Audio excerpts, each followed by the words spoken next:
কপাল ভালো, 12 বছর পরে আদালত তাকে রায় দিয়েছে বেকসুর খালাস। কয় বছর পর? তাও কি তার কি বললাম? আরে কপাল ভালো, তার কপাল ভালো, বিচার পেয়েছে 12 বছর পর, বেকসুর খালাস। 12 বছর পরে যুবক রিক্সাওয়ালা ঢুকেছিল 25 বছর 30 বছর বয়সে, এখন সে 45 বছরের বার্ধক্যে উপনীত। সে বলে, চিৎকার করে জেলখানা থেকে বের হয়ে সে উন্মুক্ত আকাশের দিকে তাকিয়ে, হে সমাজ, আমাকে 12 বছর পর বেকসুর বলবার দরকার নাই, আমাকে বেকসুর বলবার দরকার নাই। আমার যে মা চিকিৎসাহীন অবস্থায় তার সন্তানকে কারাগারে রেখে ধুকে ধুকে মরে কবরে চলে গেছে, আমার সেই কবরগ্রস্ত মাকে ফিরিয়ে দাও। এই 12টা বছর আমার যুবতী স্ত্রী তার স্বামীর সোহাগ থেকে বঞ্চিত হয়েছে, আমাকে বেকসুর বলার প্রয়োজন নাই, আমার স্ত্রীকে তার 12 বছরের স্বামীর সোহাগ ফিরিয়ে দাও। আমার শিশু সন্তানকে রেখে গিয়েছিলাম, 12টা বছর পর্যন্ত পিতৃ স্নেহ থেকে বঞ্চিত হয়ে যে শিশুটা অনাদরে অবহেলায় বড় হয়েছে, আমার সেই সন্তানের 12 বছরের পিতৃ স্নেহ ফিরিয়ে দাও। কি জবাব আছে? হে জাহেলি সমাজ, হে সমাজপতিরা, কি জবাব আছে তোমাদের কাছে? কেউ বলতে পারে এটা বিচ্ছিন্ন ঘটনা, এটা বিচ্ছিন্ন ঘটনা। যাও কারাগারগুলোতে বাংলাদেশে 70,000 থেকে 80,000 বন্দী আছে, এর মধ্যে কম করে না হলেও 20 থেকে 25,000 বন্দী শুধুমাত্র এই জন্য বছরের পর বছর জেল খাটছে, টাকা দিয়ে ব্যারিস্টার ভাড়া করবার পয়সা তাদের নাই। কারণ সিস্টেম এটা, এটাই সিস্টেম, এটাই পদ্ধতি। এজন্য বলতে চাই, ব্রিটিশ প্রবর্তিত জাহেলিয়াতের বৈষম্যের বিচার ব্যবস্থা ভেঙে গুড়িয়ে দাও।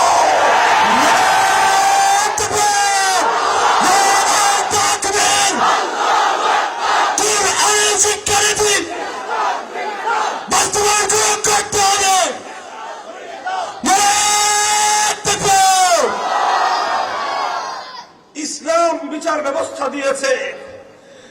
কেউ যদি এখানে আইনজীবী থেকে থাকেন মাফ করবেন, আমি আপনার ব্যক্তিগত বিষয় নিয়ে কথা বলছি না।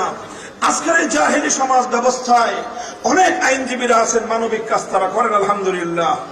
কিছু অনেক মানুষ আছেন প্রত্যেকটা সেক্টরেই, যারা মানুষের প্রতি দরদ নিয়ে কাজ করেন।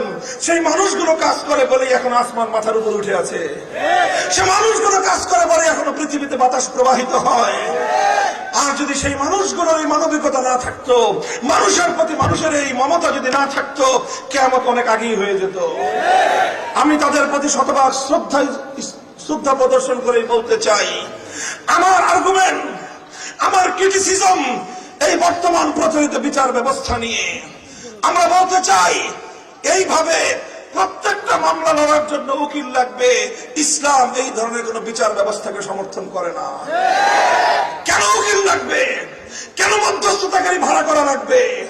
বাদী আসবে, বিবাদী আসবে, উভয়ে যার যার বক্তব্য দিবে, বিচারক থাকবে, তদন্ত করতে হলে রাষ্ট্রীয় খরচে তদন্ত হবে। বাদীরও 1 পয়সা খরচ করবার অপশন থাকবে না, বিবাদীরও অন্য কাউকে হেল্পার হিসেবে ভাড়া নেওয়ার প্রয়োজন থাকবে না।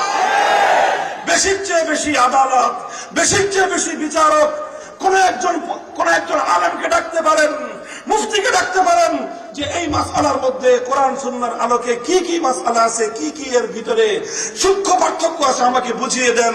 এটা কোশ্চেন কেন কোনদিন বাদী অথবা বিবাদের দায়িত্ব হতে পারে না। ও মুসলমান, আল্লাহর কোরআন তো তোমাদেরকে এই বিচার ব্যবস্থা দিয়েছিল।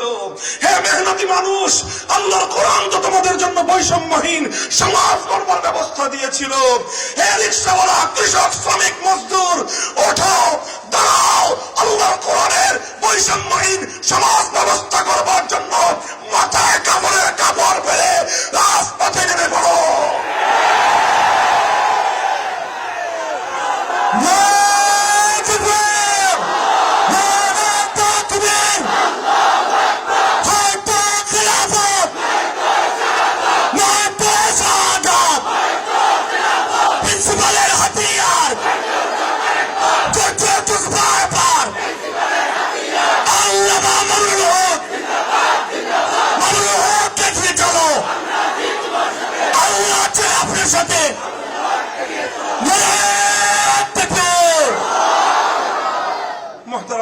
পারেন, ক্ষমা করবেন আমাকে, কথাগুলো বলতে গেলে কণ্ঠের আওয়াজ আমরা নিয়ন্ত্রণ করতে পারি না। এই আওয়াজ শুধু আমাদের কণ্ঠের নয়, এটা হৃদয়ের রক্তক্ষরণ। আপনারা দেখেন নাই, এই মানুষগুলোকে দেখলে মনে হয় কাকে ছেড়ে কার জন্য আমি কাজ করব। পাগল হয়ে যেতে হয়, এই কারাগারে গেলে পাগল হয়ে যেতে হয়। যে অসংখ্য মানুষ, অসহায় মানুষ, দরিদ্র মানুষ, তাদের পয়সা নাই, তাদের কপালে বিচারও নাই।